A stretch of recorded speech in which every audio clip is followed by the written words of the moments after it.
আজকে আসছি লবণের গল্প নিয়ে, অর্থাৎ কোন সল্ট আমাদের কোন রোগের জন্য চলবে সেটার গল্প নিয়ে। প্রথমে আমরা জেনে নিই আয়োডাইজ সল্ট। এটার মধ্যে আছেটা কি? সোডিয়ামের সঙ্গে এখানে আয়োডিনটাও বর্তমান।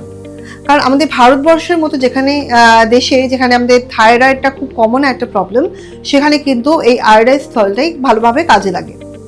কিন্তু অনেকের প্রশ্ন, যাদের ব্লাড প্রেশার রয়েছে সেখানে লবণ ভেজে নিয়ে ওপর থেকে আমরা যদি কোনো স্ন্যাক্সে ছড়িয়ে খাই বা স্যালাডে ছড়িয়ে খাই, সেটা কি উপকারী? না, কারণ সেখানে লবণ ভাজলে কিন্তু আমাদের সোডিয়ামটা কমবে না, কমবে সেখান থেকে আয়োডিন। তাই সেরকমভাবে লবণ খাওয়াটা একদমই ঠিক নয়। নেক্সট আসছি আমরা হিমালয়ান পিঙ্ক সল্ট নিয়ে। এটা তৈরি হয় আমাদের সি ওয়াটারটা যখন ক্রিস্টাল ফর্ম করে, তো সেটা জমে গিয়ে তার মধ্যে বিভিন্ন অন্যান্য খনিজ অর্থাৎ মিনারেলসগুলো থাকে। তার মধ্যে ম্যাগনেসিয়াম, ক্যালসিয়াম, পটাশিয়াম ইত্যাদি কিন্তু অনেক বেশি পরিমাণে থাকে, কিন্তু কম থাকে সোডিয়ামটা।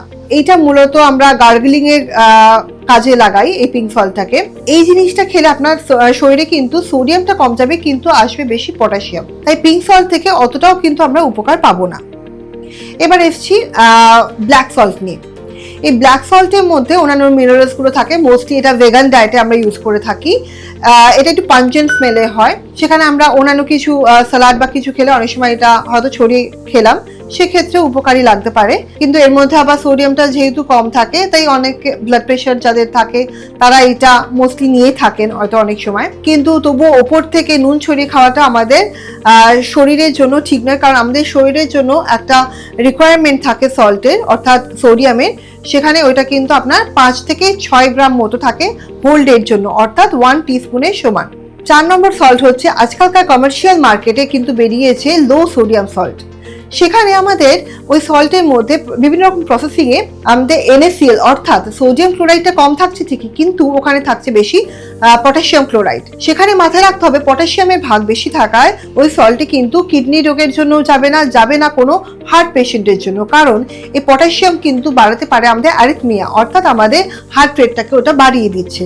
তাই সেক্ষেত্রে কিন্তু আমাদের এই লো সোডিয়াম সল্ট বলে যেটা এখন বাজারে বিক্রি হচ্ছে, সেটাও কিন্তু আমাদের জন্য উপকারী নয়। আমাদের ভারতবর্ষে খাওয়ার মধ্যে কিন্তু মোস্টলি আমরা যে নোনতা স্ন্যাক্সগুলোকে আমরা খাচ্ছি, সেখানে কিন্তু চিপস, আচার, পাঁপড়, চানাচুর এই জিনিসগুলোর মধ্যে আমাদের অনেক বেশি সোডিয়াম থাকায় আমাদের ওখানে কিন্তু সোডিয়ামের মাত্রাটা অর্থাৎ NaCl এর মাত্রাটা কিন্তু বেড়ে হয়ে দাঁড়াচ্ছে 6 থেকে 10 গ্রাম, যেটা আমি বললাম ভারতবর্ষের রিকোয়ারমেন্ট অনুযায়ী সোডিয়ামের মাত্রাটা হওয়া উচিত 5 থেকে 6 গ্রাম অবধি। তাই আপনাকে কিন্তু খেতে হবে যে আয়োডাইজ সল্ট অর্থাৎ সাধারণ লবণ, সেটাকেই প্রেফার করুন।